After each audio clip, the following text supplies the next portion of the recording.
O cristianismo, o papel de estar no governo da sociedade, das leis, na política, é dos leigos. Mas será que os clérigos não devem intervir nunca? Vamos ver o que o Papa Bento XVI diz, porque há valores muito fundamentais, especialmente da vida transcendente humana, que vai exigir que os clérigos se manifestem também. Vamos ver juntos.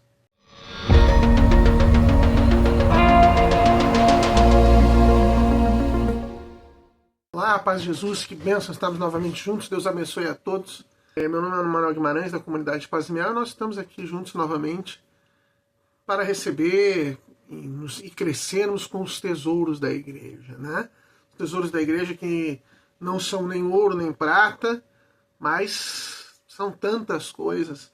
E são as palavras que os santos da igreja nos deixaram, o ensinamento da igreja que enriquece o mundo todo. E estamos agora, novamente, com os discursos do Papa Bento XVI aos bispos brasileiros, enquanto eles fizeram visitas ad limina ao Santo Padre nos anos de 2009 e 2010. E vamos ouvir, né, e vamos ficar com o discurso do dia 28 de outubro de 2010. Estamos chegando no final. Aos bispos da Regional Nordeste 5 da CNBB. Então, o Papa Bento XVI diz assim, ele vai falar de alguns pontos essenciais quando a vocação a trabalhar na política, a trabalhar no governo da sociedade civil é uma missão laica. Mas existem alguns pontos que são tão básicos, são tão basilares, são tão importantes, que esses exigem que os clérigos intervenham, esclareçam, ensinem, para basear também a atuação política dos próprios leigos. É um ponto em que é tão basilar da fé que a fé vai ter que fazer determinações políticas. Ele diz assim: como sabeis, nos sucessivos encontros com os diversos regionais da Conferência Nacional dos Bispos do Brasil, tenho sublinhado diferentes âmbitos e respectivos agentes do multiforme serviço evangelizador e pastoral da Igreja na vossa grande nação.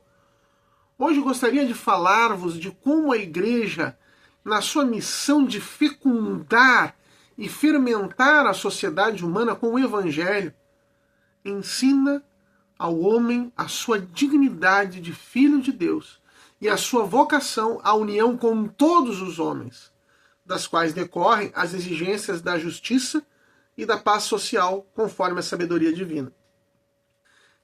Entretanto, o dever imediato de trabalhar por uma ordem social justa é própria dos fiéis leigos, que, como cidadãos livres e responsáveis, se empenham em contribuir para uma reta configuração da vida social no respeito da sua legítima autonomia e da ordem moral natural. O vosso dever, como bispos, junto com vossos irmãos do clero, é mediato. Então não é imediato, é imediato.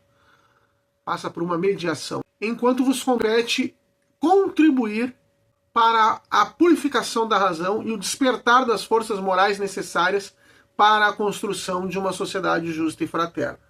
Quando, porém, os direitos fundamentais da pessoa ou a salvação das almas o exigirem, os pastores têm o grave dever de emitir um juízo moral mesmo em matérias políticas.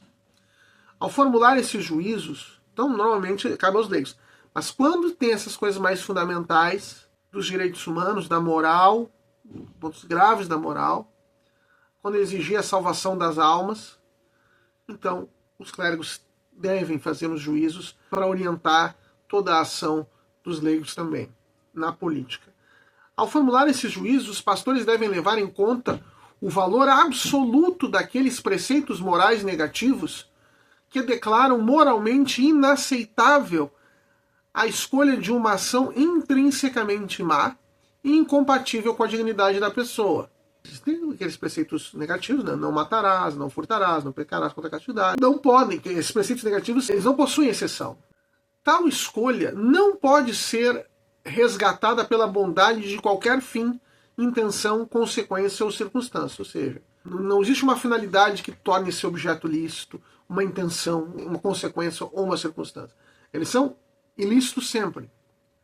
Portanto, seria totalmente falsa e ilusória qualquer defesa dos direitos humanos políticos, econômicos, sociais que não compreendesse a enérgica defesa do direito à vida desde a concepção até a morte natural.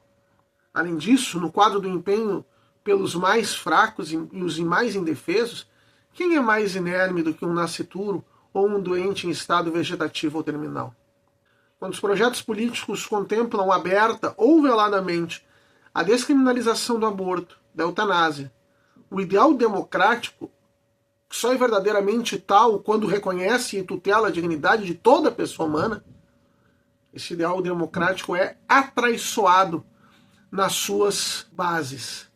Portanto, caros irmãos no episcopado, ao defender a vida, não devemos temer a oposição ou a impopularidade, recusando qualquer compromisso e ambiguidade que nos conforme com a mentalidade deste mundo. Então, nada, por maiores que sejam desafios, a defesa da vida humana, assim, ela tem que ser assumida pelos bispos, pelos clérigos. No Brasil até não existe esse temor de impopularidade, né?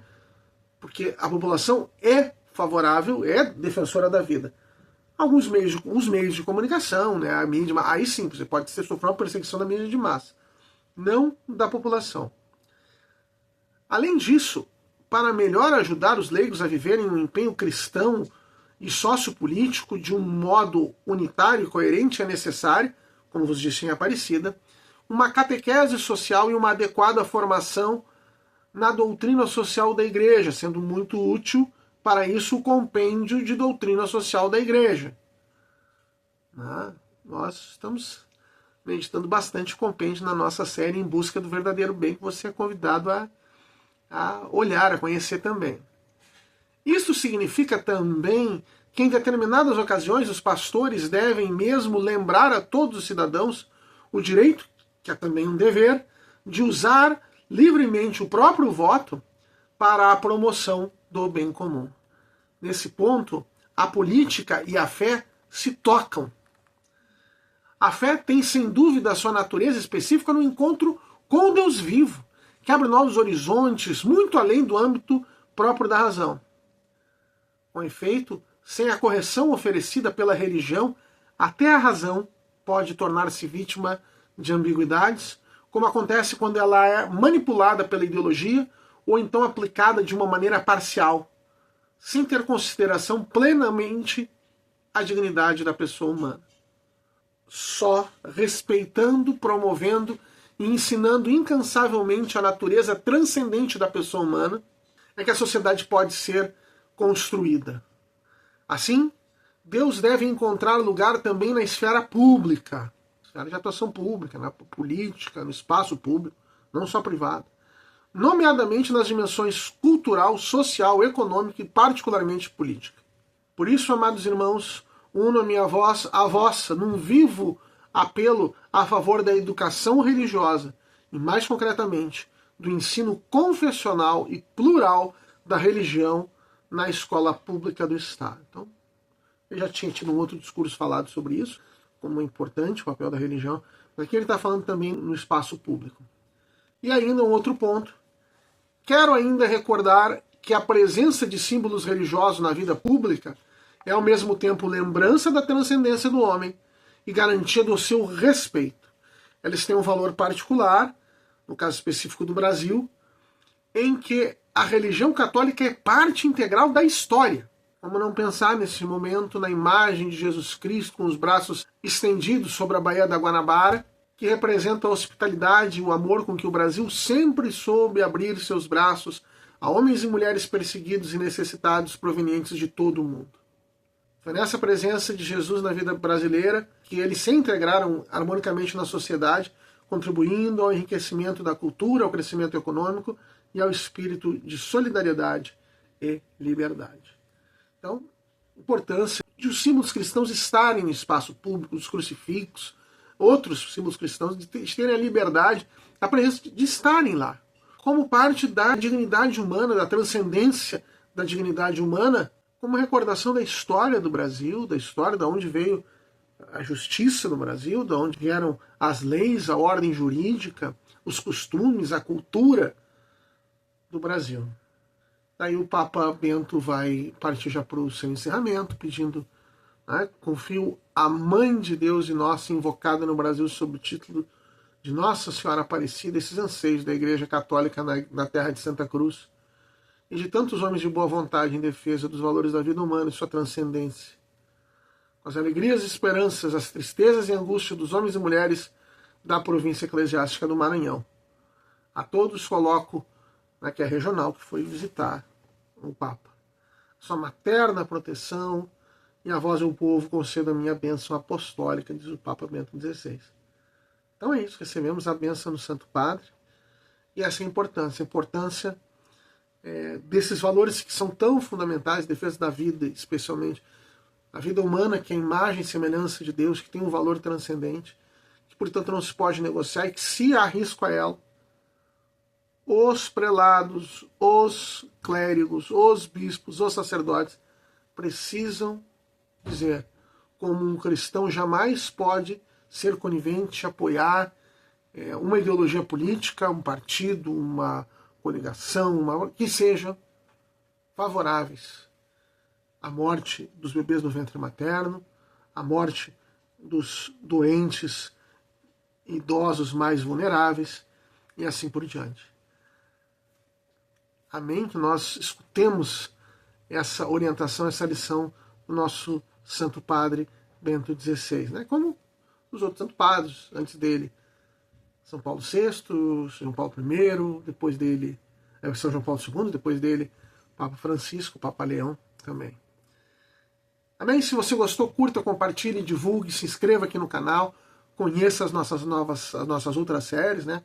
Em busca do verdadeiro bem, que nós estamos vendo como se busca o verdadeiro bem, olhando muito para o compêndio de doutrina social da Igreja e para o catecismo, que o compêndio que o Papa citou aqui, a urgência da mensagem de Nossa Senhora em Fátima, que Deus sempre pede para o nosso bem, para o nosso progresso em Fátima.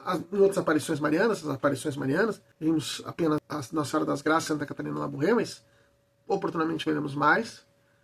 E os desafios para o cristão no século XXI. Acompanhe, conheça, divulgue. Deus abençoe você, toda a família, e até a próxima.